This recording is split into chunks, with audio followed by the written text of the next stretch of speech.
Tsunami आता है, आज जो भूकंप आते हैं, अगर साइंस के पास इतनी पकड़ है तो पहले से फोरकास्ट क्यों नहीं कर देता है। लेकिन एस्ट्रोलॉजी के पास इतनी क्षमता होता है कि वो एक अनुमान बताता है कि ऐसी घटनाएं हो सकती है। हो सकती वाली बात है, क्योंकि ये साइंस नहीं है, ये साइंस के ऊपर का चीज है, लेकिन बिल्कुल मैथमेटिक्स पर डिपेंड करता है, मैथमेटिकल कैलकुलेशन है। अच्छी तरह हम जानते हैं कि जब भी चंद्रमा चौथे और 8वें 12वें में राशि कुंडली से आता है तो मेंटली डिप्रेस होता है। हर व्यक्ति अनुभव करता है कि आज कुछ मूड ठीक नहीं है, आज घर से बाहर निकलने का मन नहीं कर रहा, आज ये काम नहीं करना, आज ये कंटाल आ रहा है। क्यों ऐसा होता है? ये चंद्रमा के कारण भी होता है। कुछ लोग बहुत कुशाग्र होते हैं, बहुत विजुअलाइजेशन बहुत स्ट्रांग होता है, कहते हैं उनका सिक्स सेंस इतने स्ट्रांग होते हैं जो आने वाले चीज को भांप लेते हैं, वही चंद्रमा के कारण होता है। देखिए, ग्रह में शक्ति होती है, क्योंकि ग्रह से एक एनर्जी निकलती है, एक रेज निकलता है जिसको कॉस्मिक रेज बोलते हैं। इस पर बहुत सारे अध्ययन हो रहे हैं, बहुत सारे रिसर्च हो रहे हैं, और कॉस्मिक एनर्जी जो है, ये जो रेज है जो चंद्रमा से निकलता है, सूर्य से निकलता है, उसके प्रभाव हमें प्रभावित करते ही करते हैं।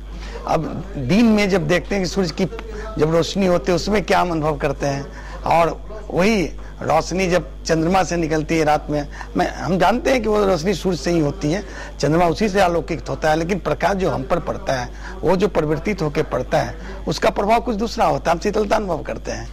प्रकृति का एक चमत्कार है, प्रकृति में एक बैलेंस है, और ये सब की अध्ययन जो करता है वो एस्ट्रोलॉजी होता है। जी चंद्रकांत जी, सीधे से सुमनेश जी का कहना है कि जो कुछ हो रहा है वो खगोलीय घटना भले है, लेकिन खगोल विज्ञान के कहीं ऊपर जो है वो होता है एस्ट्रोलॉजी, वो होता है ज्योतिष विज्ञान, जिसके तहत सब कुछ अनुमानित होता है, अनुमान लगाया जाता है, अनुमान सही भी होता है। आप क्या कहेंगे उनके इस तर्क पर? अगर ये सही होता है तो हजारों साल, इतने सालों से विज्ञान विकसित होते होते इतने सालों से ज्योतिष शास्त्र को जो आज तक चैलेंज किए गए हैं, कोई आज तक जीत नहीं पाया, पहली बात।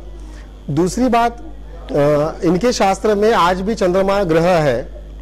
बच्चों को भी पूछा जाए कि चंद्रमा ग्रह है क्या, वो बोल दे कि नहीं, एक ग्रह नहीं उपग्रह है। सूरज भी इनके शास्त्र के अनुसार ग्रह ही है, असल में वो एक तारा है, और ऐसे लाखों करोड़ों तारे दुनिया आकाश में है। देखा जाए तो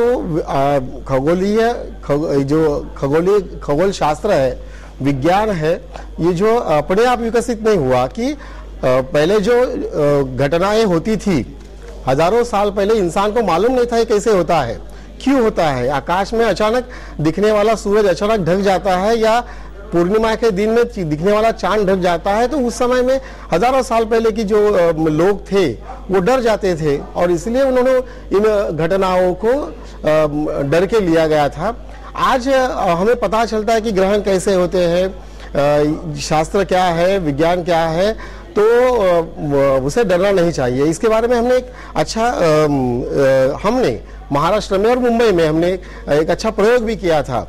कुछ साल पहले एक ग्रहण हो रहा था, सूरज ग्रहण था, जिस समय में मुंबई में माहिम में शेकाप भवन नाम की एक बिल्डिंग है, जिसके टेरेस पर कुछ प्रेग्नेंट स्त्रियां जब वहां पर आती है, उनको ऐसे कहा जाता है कि कुछ काटे खाए या कुछ होता है तो उनके पेट के बच्चे को कुछ बीमारी हो जाती है, वो बच्चा कट जाता है। तो हमने उस समय वहां पर प्रयोग किए, कितने कम से कम 6 स्त्रियों ने उस समय में वो काटे, सब्जियां काटी, सबने मिलके खाना खाए। मुंबई के सभी मीडिया के लोग वहां पर उपस्थित थे, प्रेस में आया था। उसके बाद में सभी बच्चे अच्छी तरह से पैदा हुए, कोई होता नहीं, कुछ घटनाएं होती नहीं है।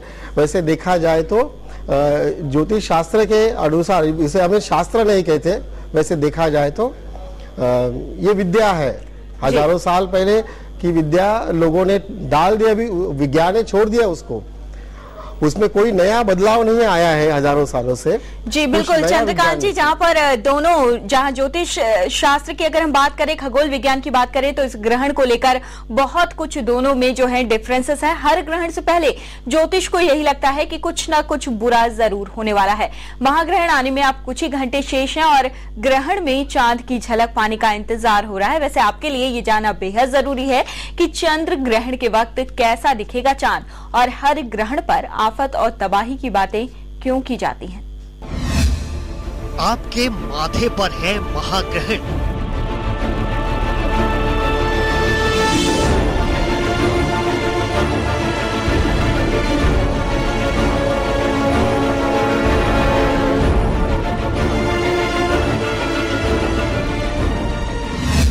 कुछ ही घंटों बाद आएगा महाग्रहण।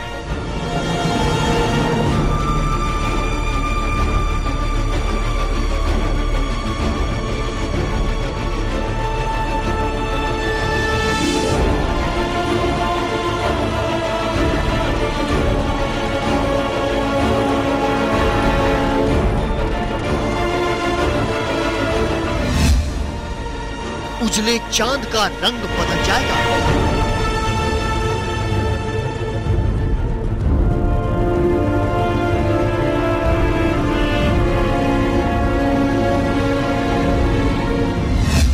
चांद हो जाएगा सुनहरा।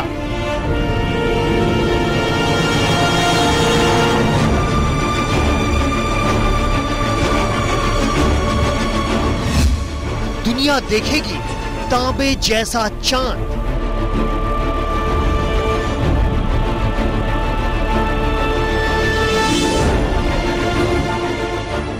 कुछ ही घंटों बाद महाग्रहण आने वाला है। सदी का सबसे बड़ा ग्रहण। जैसे ही लगेगा वैसे ही बदल जाएगा चांद का रंग।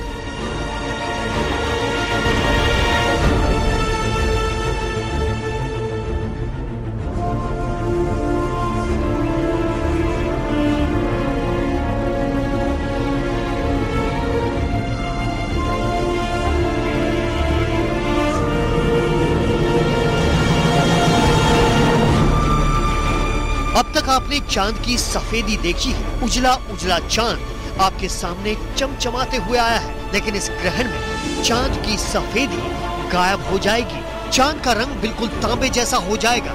फिर उजला चांद सुनहरा बन जाएगा।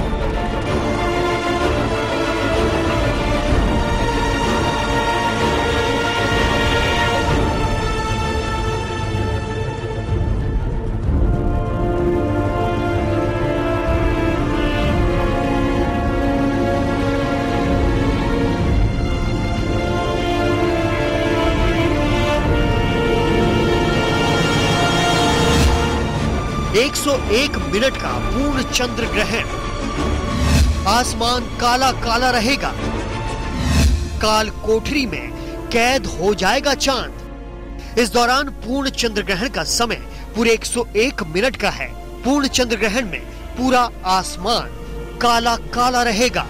सूरज और धरती की बनाई काल कोठरी में चांद 101 मिनट तक कैद हो जाएगा। ग्रहण पर तबाही की भविष्यवाणी क्यों?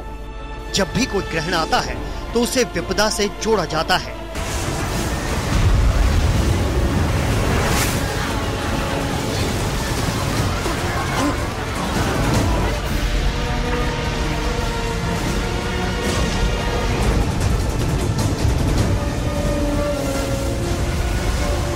ज्योतिष का तर्क हमेशा ग्रहण को लेकर आफत और तबाही से जुड़ा होता है।